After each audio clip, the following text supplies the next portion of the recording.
Relatively smaller disadvantage group है। अब जो सोशोलॉजिकल सेंस है माइनॉरिटी का, एक और चीज़ इम्प्लाई करता है कि जो मेंबर्स हैं माइनॉरिटी के वो एक कलेक्टिविटी फॉर्म करते हैं। ठीक है, जो भी मेंबर्स हैं माइनॉरिटी ग्रुप के क्या फॉर्म करते हैं, कलेक्टिविटी फॉर्म करते हैं। कलेक्टिविटी मतलब कि they have a strong sense of group solidarity. एक strong sense of group solidarity है, एक फीलिंग है टुगेदरनेस की, बिलोंगिंग की। अब this is link to disadvantage. क्यों? क्योंकि जो एक्सपीरियंस होता है of being subjected to prejudice, to discrimination, heighten करती है feeling of intra group loyalty and interests. ठीक है, कुछ ग्रुप्स होते हैं जो माइनॉरिटी में होते हैं ना, स्टैटिस्टिकल सेंस, मतलब कि जो पीपल हुआ लेफ्ट हैंडेड है या फिर जो पीपल हुआ बॉर्न ऑन 29 फरवरी, ये माइनॉरिटीज़ है बट सोशोलॉजिकल सेंस में माइनॉरिटी नहीं है, because they do not form a collectivity.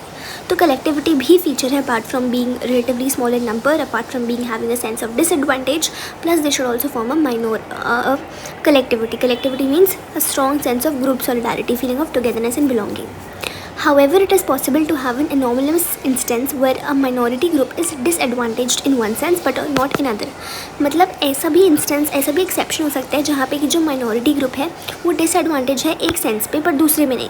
For example जो रिलीजियस माइनॉरिटी है जैसे कि पारसीज़ और सिख्स, ये क्या है, ये रिलीजियस माइनॉरिटीज़ है पर ये रिलेटिवली वेल ऑफ है इकोनॉमिकली, इकोनॉमिक टर्म्स में ये वेल ऑफ है, but they may still be disadvantage in a cultural sense. ठीक है, इकोनॉमिकली तो मे बी ये वेल ऑफ है लेकिन कल्चरल सेंस में तो माइनॉरिटी है, डिसएडवांटेज है because of the small numbers relative to the overwhelming majority of Hindus की ओवरवेलमिंग मेजॉरिटी की वजह से जो पारसीज़ और सिख्स हैं they may be still disadvantage ना कल्चरल सेंस।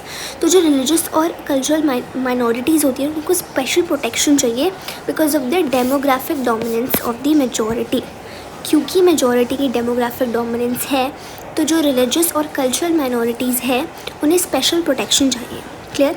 तो यहाँ पे हमने क्या बात करी कि कुछ ऐसे इंस्टेंसेस भी हो सकते हैं where a minority group may be disadvantaged in one sense but not in another. For example, जो religious minority है like Parsis and Sikhs, they may be relatively well off economically but they may still be disadvantaged in a cultural sense because of the small numbers relative to the overwhelming majority of the Hindus. अब जो हमारे long years of struggle रहा against British colonialism, ठीक है, हमने British colonialism के against बहुत ज़्यादा स्ट्रगल किया है, तो जो इंडियन नेशनलिस्ट थे उन्होंने एक चीज़ तो उन्हें समझ आ गई थी कि क्या नीड है हमें to recognize and respect India's diversity. क्या समझ आ गया था इंडिया के जो नेशनलिस्ट थे कि भाई there is a very strong need कि हम रिकॉग्नाइज करें एज वेल एज रिस्पेक्ट करें जो हमारे कंट्री में डाइवर्सिटी है।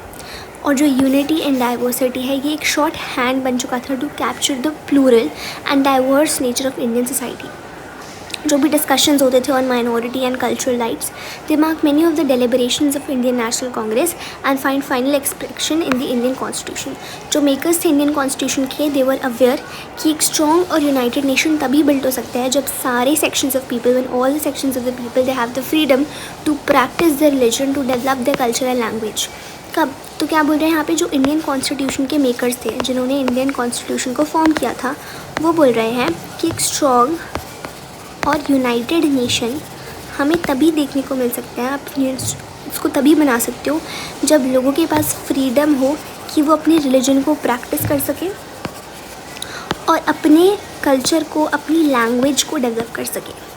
ठीक है, अब लास्ट 3 डेकेड्स में हमने विटनेस किया है non recognition of rights of different groups of people in the country can have implications for the national unity. जैसे कि एक की issue which led to the formation of Bangladesh. Bangladesh क्यों फॉर्म हुआ? क्योंकि जो पाकिस्तानी स्टेट था that was unwilling to recognize the cultural, the linguistic rights of the people of Bangladesh, जिसकी वजह से हमें बांग्लादेश का फॉर्मेशन देखने को मिला। अब one of the many contentious issues that form the backdrop of the ethnic conflict in Sri Lanka. Sri Lanka में क्या प्रॉब्लम थी? Imposition of Sinhalese language and culture हमें देखने को मिला था एज ए नेशनल लैंग्वेज। तो ऐसे ही अगर कोई फोर्सेबल इम्पोजिशन होता है किसी भी लैंग्वेज का, रिलीजन का on any group of people, तो वह हमारी नेशनल यूनिटी को वीकन कर सकता है, which is based upon a recognition of differences. ठीक है, तो finally it is useful to note कि जो माइनॉरिटीज़ है वो हर जगह एग्जिस्ट करती है। ऐसा नहीं है कि सिर्फ इंडिया में ही माइनॉरिटीज़ है, मोस्टली नेशन स्टेट्स में they are tend to be dominant social group, चाहे वो कल्चरल के टर्म्स में हो, एथनिक्स, रेशियल और रिलीजियस टर्म्स में हो। हर एक नेशन स्टेट में there tends to be a dominant social group. ठीक है, डोमिनेंट सोशल ग्रुप, चाहे वो एथनिक टर्म्स में हो, रेशियल टर्म्स में हो, रिलीजियस टर्म्स में हो, कल्चरल टर्म्स में हो। किसी भी nowhere in the world is there a nation state which is consisting exclusively of a single homogeneous cultural group. कोई भी ऐसी जगह नहीं है दुनिया में जहाँ पे आपको सिर्फ एक ही तरह के कल्चर मिले, ठीक है. Even where this was almost true, कहाँ भी गई जैसे आइसलैंड, स्वीडन, साउथ कोरिया, तो वहाँ पे भी मॉडर्न कैपिटलिज्म की वजह से, कॉलोनियलिज्म की वजह से और माइग्रेशन की वजह से हमें प्लुरलिटी देखने को मिलती है. Even the smallest state will have minorities, चाहे वो रिलीजियस टर्म में हो, एथनिक, लिंग्विस्टिक या रेशियल टर्म्स में हो. उसके अलावा ये इंपॉर्टेंट है इंडियन कॉन्स्टिट्यूशन और माइनॉरिटीज़, आर्टिकल 29 और आर्टिकल 13. आर्टिकल 29 बोलते हैं कि सारे section of citizens, any section of the citizens जो इस टेरिटरी में रिजाइड कर रहे हैं, उनके पास अपनी कल्चर, अपनी लैंग्वेज को कंजर्व करने का राइट है. और किसी भी सिटीज़न को हम एडमिशन डिनाई नहीं करेंगे इनटू एनी एजुकेशनल इंस्टीट्यूशन जो कि स्टेट के द्वारा मेंटेन किया जा रहा है, only on the grounds of religion, race, caste वगैरह. आर्टिकल 30 में जितनी भी माइनॉरिटीज़ है वो उनके पास राइट होगा कि वो अपने एजुकेशन इंस्टीट्यूशंस को इस्टेब्लिश और एडमिनिस्टर कर सकते हैं. एंड स्टेट्स जो है shall not in granting aid to education institutes discriminate, तो वो डिस्क्रिमिनेशन नहीं शो करेगी. ठीक है, इस वीडियो के लिए इतना ही. नेक्स्ट वीडियो में हम कम्युनलिज्म, सेक्युलरिज्म और नेशन स्टेट के बारे में बात करेंगे.